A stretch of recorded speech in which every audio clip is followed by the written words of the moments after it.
For someone who is watching me for the very first time, this is part two of my story of how I traveled from Tanzania to Oman, Muscat.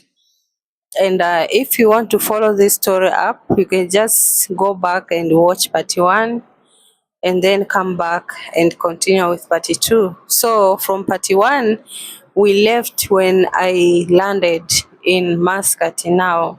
So when I landed in Muscat, I expected like someone was coming to get me. That is what I was told, and that is what I knew. So I stayed outside there, and I landed at 1 p.m.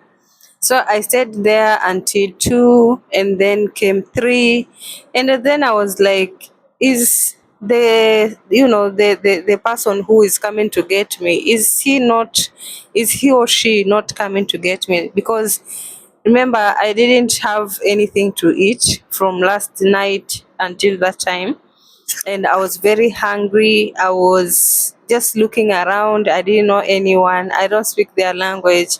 So I was kind of confused. But at the time that I was there, I could see a lot of people around, especially Africans, who they were in groups. And I think they were from Uganda, from Kenya, from these East African countries. But for me, I was all alone, and I didn't know what to do, what to say, who to ask. So I stayed there until 3. And at 3, I decided, let me just go and ask someone with my broken English. So there's a guy who was working there. So I decided to go and ask him. I went up to him and I said, "Hi, can you help me look for someone?" And he was like, "Who are you looking for?" I told him, like, I came from Tanzania. I just landed at 1, and until now it is almost 2 hours, and I don't have any information on the person who is coming to get me. So he looked at me and he was like, "How come you don't have any information? So how can you just travel and you don't even know anything about the person who's coming to get you?" So I just looked at him because I didn't have any answers at the time. So he told me, "Do you have any papers on you?" I told him, "Yeah, I have the papers. I think the visa something at the time." So for me, I was very confused because remember I had the visas, the hard copy of the visas in my hands, but I never sat down to read the papers. Because remember, I was given the papers when I was at the airport. So I didn't have time to read. And when I was, in the airplane now, I was just focused on watching the clouds, how the things are inside the airplane. I didn't have the time to take the papers and started reading. So I was like, when he asked me about the papers, I was like, "Yeah, I have them here, so you can just have the papers." I gave him the papers. He looked at the papers and he found the number there, and he was like, "I'm going to call this person. Maybe he's someone who is supposed to be picking you."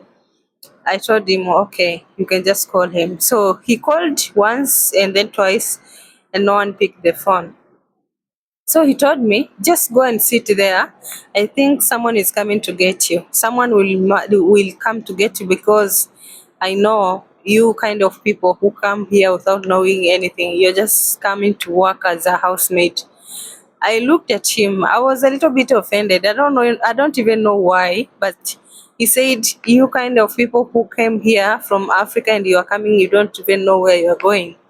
I know you are coming to work as a housemaid." So I was like, okay, but I was offended really. But I mean, what could I do? It was true. It was true at the time, and I remember it was very true because I didn't have even my phone. Like I just came just like that. Even if I was going to die, I was just going to die. Like I didn't know anything, anyone or anything. So I went back, I sat there and waited, like from that was 3 when he tried to call. After 1 hour again, I went up to him again and I told him, please, can you just try to call again? And that guy was very busy. So he told me, can you please, I'm a little bit busy right now. Maybe you can go and then come back. So I was like, okay.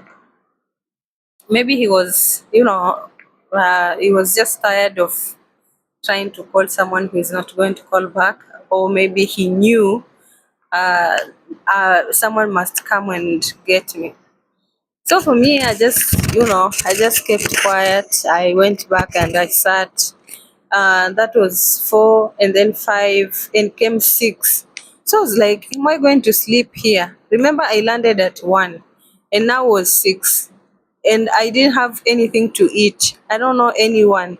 I don't have a phone. Maybe I could call back, in Tanzania to ask the agent, like, who is coming to get me. I didn't have any kind of information on anyone. So I just decided to go and ask someone else. So I took my passport, my visa, and everything. And then I went back to this guy, another one now, not the first one, another one. I went back to this guy and I asked this guy, like, could you help me, please? I need something. So before I even finished talking to him, his phone rang. So he answered the phone. When he answered the phone, I just stood there and looking at him. I'm like, I will be waiting for him to finish his call so that he can help me. So I think he spoke for like more than 10 minutes. I'm just waiting there.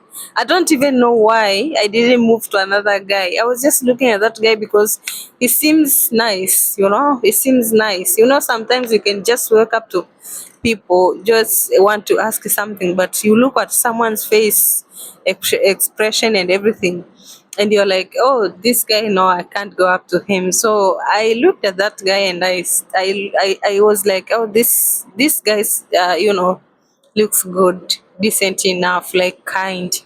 So when he answered the phone, he spoke there. He was speaking for more than 10 minutes. I was just waiting. When I was waiting for him to finish the call, I put my passport on the table. So he took my passport, still speaking, but he took my passport and he opened it and he started looking the information on my passport. So after he looked, I think he realized whatever I wanted to ask him.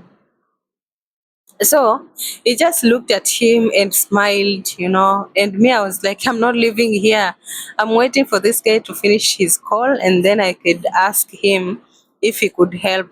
So I waited for that guy until he finished speaking. After he finished, now he started talking to me like, what is your name? He already saw my name there on the passport, but he still wanted to me to pronounce my name. So I told him, and then he was like, okay. And then he asked me, like, what are you looking for? So I took my visa papers, and I gave it to him. I was like, could you help me call this person? But he didn't hear that part because his phone rang again. So he decided again to just what answer his call. So he answered the call, and he was, holding my passport and my visa papers. So for me, I was just looking at him, and then I don't know, because this second call also was a bit long. So I was like, could this guy just help me first and then continue with talking? Because I was kind of tired. I didn't know what to do. I was really, I don't know, frustrated or something. So I just looked at him and I was like, let me just take my passport and my documents and I live here. So I tried to take my passport, but then he grabbed the passport because remember it was on the table. So when I grabbed my passport so that I could leave and ask somewhere else, he just grabbed it fast. So I was like, this guy crazy or something? Why is he grabbing documents and he's not even helping. I'm tired of listening to him answering the phone and things like that. Though he seems nice, but he could just help me first. So for him, when he grabbed the document, the passport and everything, so I just looked at him, and then some guy came up to me. Actually, not to me. He came up to. I was standing there, so I think he just came up to me there, and he grabbed the passport. He grabbed the passport, my passport now. So I looked at him. I was like, are these people crazy or something? Why is he grabbing the passport? He doesn't know me. He just grabbed the passport and he looked at the passport. He just opened it and he looked at the passport, the picture, and then he looked at me, and then he looked at the guy now who was on the phone. I don't know what he said to him, but that guy just gestured to me like he told me, this is the guy you are looking for. Remember, I didn't even tell him like I just gave him the visa, and I told him like I'm looking for someone. Now he just gave me the what he told me, just this is the guy you are looking for. So I was like, okay. And that guy, he was not speaking at all. He didn't even say hi or anything. He just looked at me, and he gestured for me to follow him. So I was a bit confused, but I just decided to follow him because he already took my passport and put it in his pocket. So I was like, are these people in this country like crazy or something? Why is he putting my passport in his pockets and he's not even talking, he's not doing anything? So this guy was a big guy, and I looked at him. I was like, in my head, maybe this is a guy that was supposed to pick me. So I followed this guy. Oh my goodness, was I crazy or something? But all this time, what I came to understand later is that all this, like, God was with me. Like, anyone could do anything to me because I was just going. I didn't know. Like, I was a foolish. Let me say I was just a foolish at that time. I was 21. 21. 21. I'm a big girl, but I'm still, yeah. So that is it. So this guy, I followed this guy outside, and he just opened the car. He opened the car door for me, and he gestured for me to enter. I hesitated, actually. I hesitated to enter the car. I looked at him in the eyes, and he just told me with his eyes, like, enter. I was like, okay, okay. Let me just, whatever happen will happen because I'm already here. So what should I do? I entered the car. My goodness. I entered the car. This guy was smoking, and I don't know, the smell of the cigarettes and everything. I looked at him and I'm like, is this guy like, before I came here, I was hearing some stories of, some girls are coming from Africa. They come to work here, and then I don't know, I was hearing a lot of stories. Some people, they were being brought here to be sold, some to sleep with men, some to sleep with dogs, a lot of stories. But I was not afraid at all. So I was like, okay. So this guy told me to enter in the car. I entered the car. He just started driving, and I remember that time everyone was going back home because it was already 7 p.m. So everyone was going back home. So the traffic, we stayed in the traffic, like, I don't know, for a very long time, for a very, very long time. So all this time, when we were just standing there waiting for traffic to clear up, he was just outside smoking. He never spoke one word to me. Never. So I was shivering, you know. I was in the car, but my mind was somewhere else. I'm like, if I'm going to die today, I'm just going to die today. I don't know what is going on. Someone who can stay with me in a car, just the two of us, and he doesn't spoke even one word. Even if he doesn't understand English, he could just speak to me in Arabic or any, just anything, but he was not speaking. So I was really scared, really, really scared. But yeah, what could I do? So that was it. We stayed in the traffic for, I think, until 9.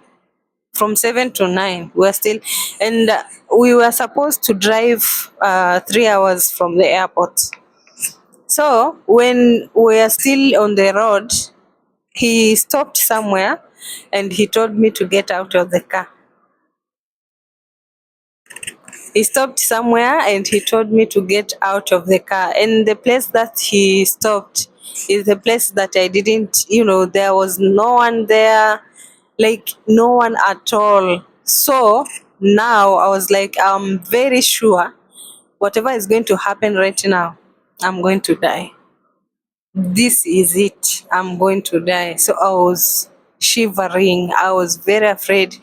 I didn't know how to talk to him because for him, he's just doing the gestures. He's not talking at all. I never heard his voice from when I met him until that point.